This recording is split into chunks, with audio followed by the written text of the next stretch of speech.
बिस्मिल्लाहिर्रहमानिर्रहीम। आप देख रहे हैं मेरा channel Pakistan academy for PPSC.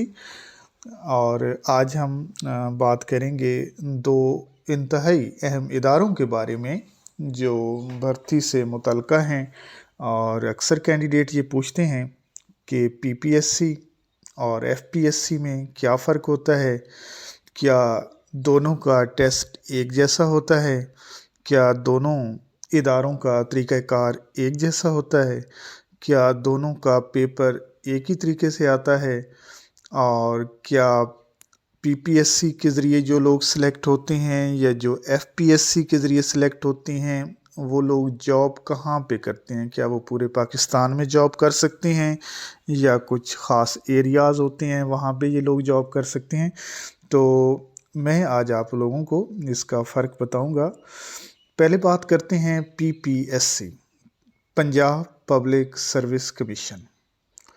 Punjab में जितनी भी भर्तियां होती हैं जो पंजाब पब्लिक सर्विस कमीशन के ज़रिए होती हैं, यहाँ से जितने भी लोग सिलेक्ट होते हैं पंजाब पब्लिक सर्विस कमीशन के ज़रिए वो पंजाब ही में जॉब करते हैं।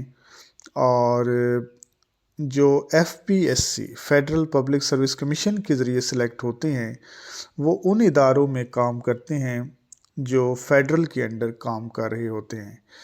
और वो इस्लामाबाद है, या क्योंकि फ़ेडरल वैसे भी पूरे मुल्क में ये आगे फिर कोटे होते हैं कि उन पंजाब को कुछ कोटा दिया होता है, कुछ सिंध को, कुछ बलूचिस्तान को और कुछ केपीके को।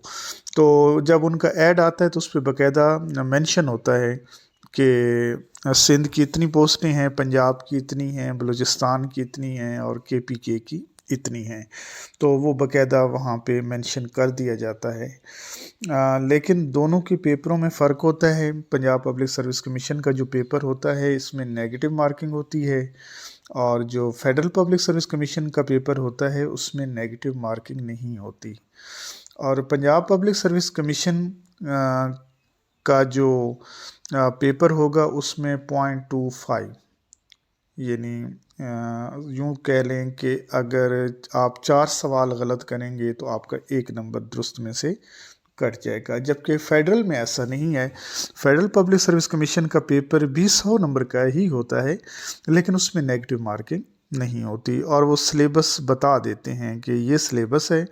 ये तो पंजाब पब्लिक सर्विस कमीशन वाले तो सिर्फ बताते हैं ना कि 20 नंबर के जनरल नॉलेज आएगा, 80% आपका सब्जेक्ट से रिलेटेड पोर्शन आएगा, या अगर कोई और पोस्ट है लेक्चरशिप के अलावा या हेडशिप के अलावा तो सिर्फ इतना बता दिया जाता है कि जनरल पेपर आएगा जी 100 नंबर का और उसमें ये चीज़ें शामिल होंगी। लेकिन जो फेडरल वाले होते हैं उनका सिलेबस ज़्यादा क्लियर होता है, ज़्यादा वाज़ेह होता है, पता चलता है कि इसमें से जो है वो पेपर बन के आएगा।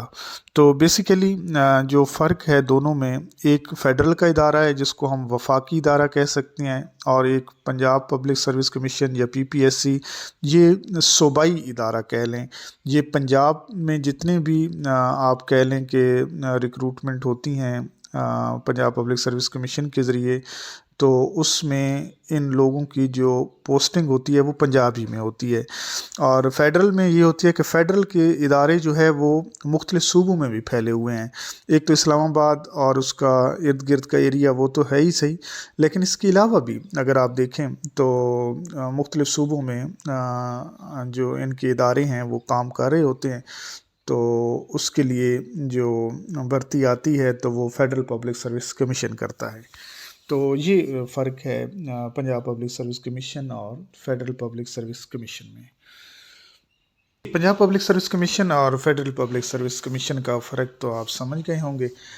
ये सवाल भी बहुत से लोग पूछते हैं कि सिंध वालों की फिर भर्ती कैसे होती है और केपीके वाले कैसे भर्ती होते हैं और बलूचिस्तान वालों की सिलेक्शन कैसे होती है। तो मैं ये बताता जाऊँ कि पीपीएससी तो ज़्यादा इस वजह से मशहूर है कि पंजाब सबसे बड़ा सूबा है और सबसे ज़्यादा आबादी है यहाँ पे। लेकिन सिंध में भी इसी तरह के इदारे मौजूद हैं, केपीके में भी इसी तरह का एक इदारा मौजूद है, बलूचिस्तान में भी इसी तरह का इदारा मौजूद है। सिंध में जो इदारा है उसको सिंध पब्लिक सर्विस कमीशन कहते हैं, जो बलूचिस्तान में है उसको बलूचिस्तान पब्लिक सर्विस कमीशन कहते हैं, और KPK KPK public service commission ہے، Azad Jammu Kashmir public service commission ہے۔ تو یہ تمام جتنے بھی صوبے ہیں سب میں اس طرح کا ایک ایک ادارہ موجود ہے، اور وہ اپنے صوبے میں جو بھرتیاں اس ادارے کے تھرو کروانا چاہتے ہیں تو ان کا ایڈ جو ہے ان کی ویب سائٹ پہ آتا ہے۔ تو اس طرح کے جو ادارے ہیں وہ آپ کو ہر صوبے میں ملیں گے۔